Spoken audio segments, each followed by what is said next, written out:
আলাইকুম রহমতুল্লাহি ওয়া বারাকাতুহু আলহামদুলিল্লাহ ওয়া সাল্লাতু ওয়াসসালামু আলা মান লা নাবিয়্যা বা'দাহু বিল্লাহি মিনাশ শাইতানির রাজিম বিসমিল্লাহির রহমানির রহিম আন আনাস আনিন নবী সাল্লাল্লাহু আলাইহি ওয়াসাল্লাম কালা ওয়া লাকাদ রাআইতু আয়েশা বিনতু আবি বকর ওয়া উম্মি সুলাইম ওয়া ওয়া ইন্নাহুমা লা মুশাম্মিরাতান আরা খাদাআমা সুকিহিমা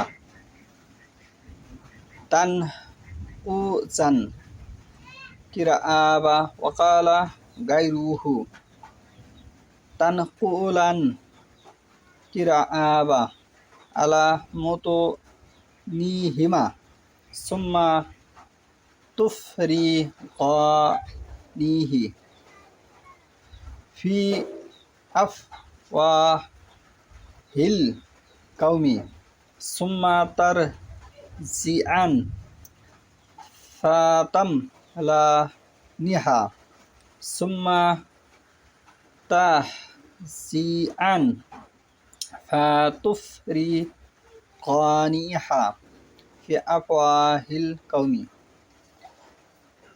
আজকের বক্তব্যের বিষয় হলো নারীদের যুদ্ধে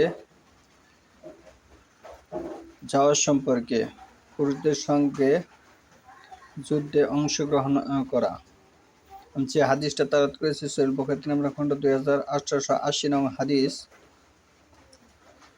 আনাস রাদিয়াল্লাহু আনহু হতে বর্ণিত, তিনি বলেন, উহুদের যুদ্ধে সাহাবীগণ নবী সাল্লাল্লাহু আলাইহি ওয়াসাল্লাম থেকে বিচ্ছিন্ন হয়ে পড়লেন।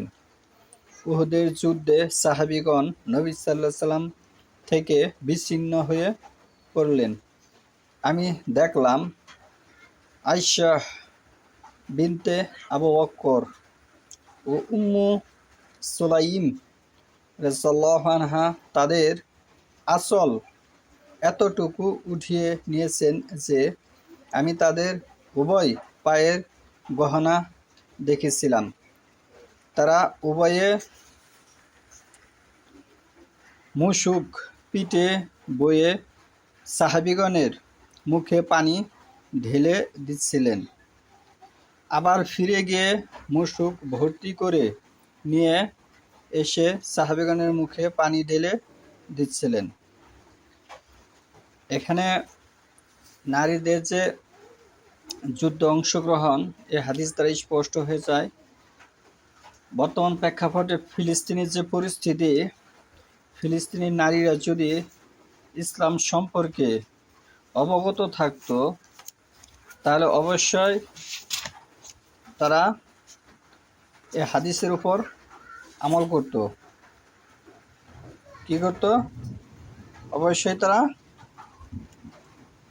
আমল করত, কিন্তু তাদের এই হাদিস সম্পর্কে তাদের অবগত নয়। এই হাদিস সম্পর্কে কি নয়? তাদের অবগত নয়। বারা রাদিয়াল্লাহু আনহু হতে বর্ণিত, তিনি বলেন, যুদ্ধের পোশাক পরে এক ব্যক্তি আল্লাহ রাসূল সাল্লাল্লাহু আলাইহি ওয়াসাল্লামের নিকট এসে বলল, হে আল্লাহর রাসূল সাল্লাল্লাহু আলাইহি ওয়াসাল্লাম, আমি যুদ্ধে শরীক হব না ইসলাম গ্রহণ করব? এই হাদিস দ্বারা স্পষ্ট হয়ে যায়।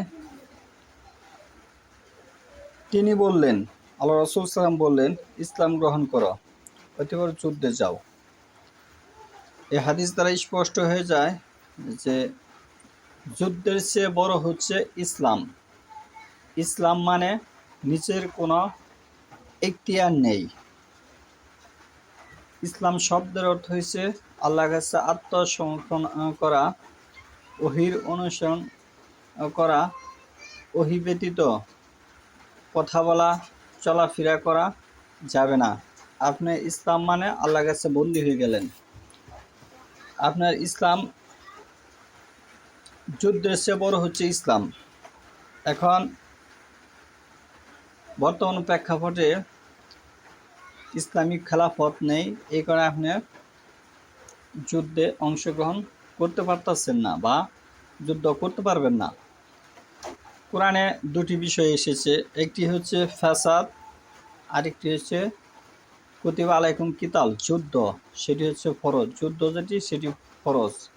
আর ফাসাদ যেটি সেটি আপনার সমাজ দেশে বিশৃঙ্খলা সৃষ্টি হবে, সেটা করলে আপনি জাহান্নামের অধিবাসী হবেন।